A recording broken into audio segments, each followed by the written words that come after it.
Guys, যারা কিনা মাথা নষ্ট করা 3D কার্ভ ডিসপ্লে যুক্ত স্মার্টফোন ইউজ করতে চাইছেন, তাও আবার অল্প টাকার ভেতরে, তাদের জন্য আজকের এই ভিডিওটা। যেই তিনটা মাথা নষ্ট করা স্মার্টফোনকে সাজেস্ট করব আজকের এই ভিডিওতে, সেখানে শক্তিশালী 5G চিপসেট, 108 মেগাপিক্সেলের মতো সুপার ক্যামেরা সেটআপ আর মাথা নষ্ট করা ব্যাটারি ব্যাকআপ তো থাকবেই। তার পাশাপাশি এই ফোনগুলোর ডিসপ্লে দেখলে মনে হবে যে আপনি লক্ষ টাকার স্মার্টফোন কিনতে যাচ্ছেন।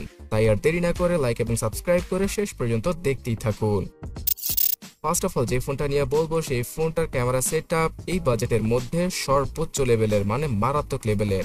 তার পাশাপাশি এখানে রয়েছে স্ন্যাপড্রাগনের 5G চিপসেট, সেটাও আবার 4 ন্যানোমিটার আর্কিটেকচারে তৈরি করা। গাইস, আমি বলছিলাম Realme 12 Pro সম্পর্কে। 6.7 ইঞ্চির একটি কার্ভ অ্যামোলেড প্যানেলের ডিসপ্লেকে ইউজ করেছে Realme এখানে, যেখানে কিনা 120 হার্জের রিফ্রেশ রেট, ফুল HD প্লাস রেজুলেশন সহ সর্বোচ্চ 1000 নিটসের আশেপাশে পিক ব্রাইটনেস পাওয়া যাবে। তো আর কি লাগে ভাই? প্রথম দেখাতেই যে কেউ এই ফোনের ডিসপ্লের প্রেমে পড়ে যাবে, বিকজ এর কালার ক্যালিব্রেশন মানে কালার সায়েন্সটা পুরোপুরি স্যামসাং এর লক্ষ টাকার স্মার্টফোনের মতো। তাই গেম খেলে, মুভি দেখে অথবা টিকটক শর্টস এগুলো স্ক্রল করে আপনারা অনেক বেশি মজা পাবেন। অ্যান্ড্রয়েড 14 এর সাথে আসা এই ডিভাইসটা 15 আর 16 এর আপডেট পেয়ে যাবে। থাকছে Realme UI 5.0। এখানে বেশ কিছু ব্লোটওয়্যার এবং অ্যাডস দেখার পাওয়া যাবে, তবে সেইগুলোকে আপনারা ইজিলি রিমুভ করতে পারবেন। ফোনটার সবচেয়ে হাইলাইটিং ফিচার এর ডিসপ্লেই নয়, এর ক্যামেরা সেটআপও বটে, বিকজ 50 মেগাপিক্সেলের ট্রিপল ক্যামেরা সেটআপ রয়েছে এই ডিভাইসটার পেছনে, যেখানে কিনা মেইন 50 মেগাপিক্সেলের ওএস যুক্ত ক্যামেরা, তার উপর দিয়ে আবার 32 মেগাপিক্সেলের হাই রেজলিউশনের 2x টেলিফটো জুম লেন্স রয়েছে এই ফোনটার পেছনে, যেটা কিনা এই বাজেটে অন্য কোনো ব্র্যান্ডের স্মার্টফোনেই পাওয়া অসম্ভব। এবং এই টেলিফটো জুম লেন্সেও ওএস এর সাপোর্ট রয়েছে। 8 মেগাপিক্সেলের আলট্রাওয়াইড ক্যামেরার পাশাপাশি 16 মেগাপিক্সেলের হাই রেজলিউশনের সেলফি ক্যামেরার সাথে আসে Realme 12 Pro। এই ডিভাইসটা দ্বারা 4K তে ভিডিও রেকর্ড করা পসিবল, জাইরো বেস ইআইএস এবং ওএস এর সাপোর্ট রয়েছে, তাই স্টেবল ভিডিওগুলো শুট করা পসিবল হবে। এছাড়া স্লো মোশন সহ নাইট মোডের মতো মাথা নষ্ট করা মুড রয়েছে এখানে। তার পাশাপাশি পাওয়া যাবে প্রো মোডের ফিচার। এক কথায় বলতে গেলে এর টেলিফটো জুম লেন্স দ্বারা যে পোর্ট্রেট গুলো তোলা হয়, সেগুলো দেখলে মনে হয় না যে কোনো ফোন দ্বারা তোলা হয়েছে, মনে হয় যে ডিএসএলআর ক্যামেরা ইউজ করে ছবি তোলা হয়েছে। এছাড়া গ্যাস 5000 mAh এর ব্যাটারি, তার পাশাপাশি 67 ওয়াটের চার্জিং স্পিড, যার মাধ্যমে কিনা 40 থেকে 45 মিনিটে ফুললি চার্জ করা পসিবল হয় Realme 12 Pro কে। এই স্মার্টফোনটাতে 12GB এবং 8GB র্যামের সাপোর্ট রয়েছে, যেখানে কিনা সর্বোচ্চ 24GB র্যাম পর্যন্ত আপনারা মনে মনে ভার্চুয়াল ভাবে ইউজ করতে পারবেন। এর 256GB ভেরিয়েন্টটাই বর্তমানে 30,000 টাকার আশেপাশে পাওয়া যায়, তবে 12GB র্যামের ভেরিয়েন্টটা 32 থেকে 33,000 টাকা খরচ করে কিনতে হবে। তাছাড়া এই পুরো ফোনটার এত কিছুকে হ্যান্ডেল করার জন্য স্ন্যাপড্রাগন 6 Gen 1 এর মতো চিপসেটকে ইউজ করেছে Realme, যার আন্তত বেঞ্চমার্কের স্কোর 5 থেকে 6 লক্ষের কাছাকাছি।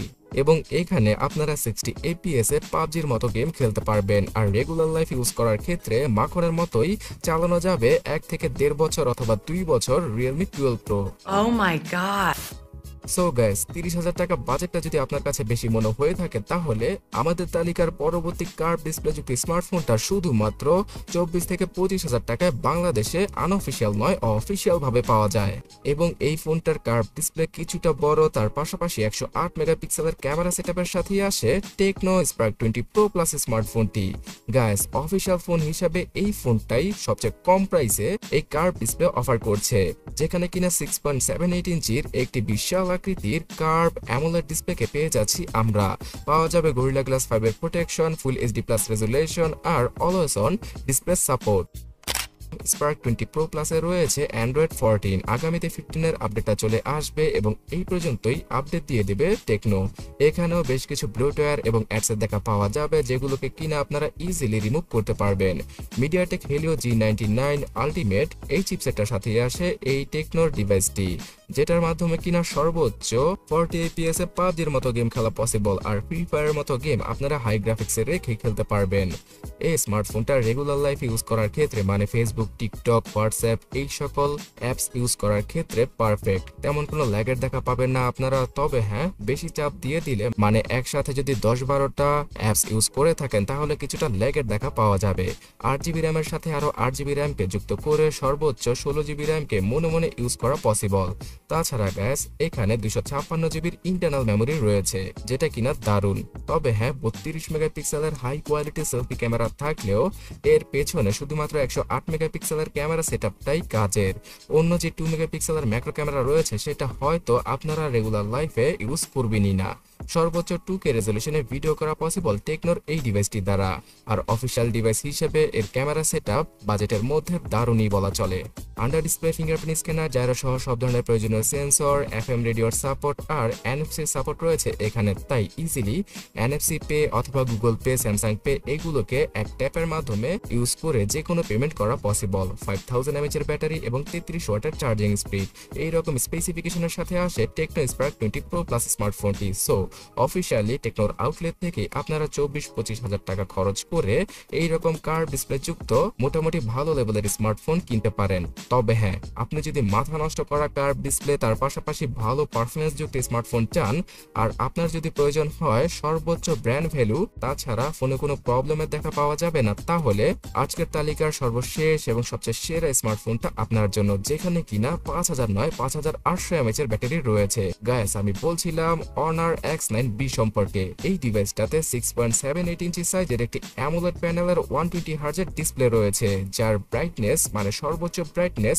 1200 নিটসের। এবং শুধু এটা নয়, 1.5K রেজলিউশন মানে ফুল এইচডি রেজলিউশন থেকেও বেশি রেজলিউশনের সাথে আসে এর ডিসপ্লেটি। সো এইরকম মাথা নষ্ট করা কার্ভ ডিসপ্লেতে রয়েছে 431 PPI ডেনসিটি। সো এই কারণেই যে কোনো কন্টেন্ট দেখে অনেক বেশি ক্রিস্পি আর শার্প লাগবে এই ডিসপ্লেতে। এক কথায় বলতে গেলে বাজেটের ভেতরে সবচেয়ে মাথা নষ্ট করা ডিসপ্লের সাথে আসে Honor X9B, এবং এই ডিসপ্লেটা অনেকটাই ডিউরেবল।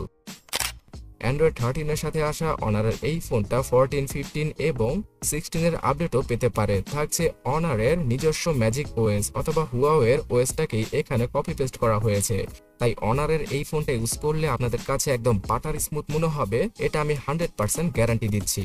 কোয়ালকম স্ন্যাপড্রাগন 6 Gen 1 এই চিপসেটটার সাথে আসে Honor X9B। এখানে 4 ন্যানোমিটার থ্রেডে তৈরি করা হয়েছে এই চিপসেটটি। সো পাওয়ার এফিসিয়েন্সি গত দিক দিয়েও 5800 mAh এর ব্যাটারির সাথে মিলে অনেক ভালো একটা পাওয়ার ব্যাকআপ দিয়ে দিবে Honor X9B। মানে দাঁড়াচ্ছে আপনারা 2 দিনের মতো ব্যাটারি ব্যাকআপ ইজিলি চোখ বন্ধ করে সাধারণ ইউসেজে পেয়ে যাবেন। Adreno 17 জিপিউটা থাকায় পাবজির মতো গেম খেলা যাবে 60 FPS এ। তো মিড বাজেটে টুকটাক গেমিং করতে চাইলে এই ফোনটা পারফেক্ট। 8GB এবং 12GB এই দুইটা র্যাম ভ্যারিয়েন্টের সাথে আসা Honor X9B তে রয়েছে 256GB থেকে শুরু করে 512GBর UFS 3.1 ক্যাটাগরির ইন্টারনাল মেমোরি। বর্তমানে যদি 30,000 টাকা খরচ করতে পারেন তাহলে আর 256GBর ভ্যারিয়েন্টটা আপনারা আনঅফিশিয়াল ভাবে যে কোনো লোকাল শপে পেয়ে যাবেন। আর এখানে সর্বোচ্চ 24GB র্যাম পর্যন্ত ভার্চুয়ালি মনে মনে ইউজ করা পসিবল। 108 মেগাপিক্সেলের ট্রিপল ক্যামেরা সেটআপ রয়েছে Honor X9B তে। সামনে পাওয়া যাবে 16 মেগাপিক্সেলের সেলফি। রিয়েলমির ফোনটার মতো টেলিফটো জুম লেন্স না থাকলেও ওই একটা ফিচার বাদে এই ফোনটার ক্যামেরা সেটআপ আসলেই দারুণ। এখানে রিয়ার ক্যামেরাতে 4K রেকর্ডিং এর সাপোর্ট পাওয়া যাবে, স্লো মোশন সহ নাইট মুড আর প্রো মোডের ফিচারও রয়েছে। কিন্তু এই ডিভাইসটায় যদি ডুয়াল স্টোরি স্পিকার থাকতো তাহলে আরো কিছুটা বেটার হতে পারতো। Under display fingerprint scanner, NFC সহ সব ধরনের প্রয়োজনীয় সেন্সর, ইনফ্যাক্ট আয়ার ব্লাস্টার সেন্সরটাও রয়েছে Honor X9B তে। পাওয়া যাবে 35 ওয়াটের fast charging feature. So gas, যদি আপনার বাজেট 25 থেকে 30,000 টাকা হয়ে থাকে তাহলে এই তিনটা ফোন থেকে যে কোনো একটাকে কিনতে পারেন। আমি পার্সোনাল ভাবে Honor X9B কে সাজেস্ট করছি। আপনার কোনটা পছন্দ অবশ্যই কমেন্টে জানাবেন।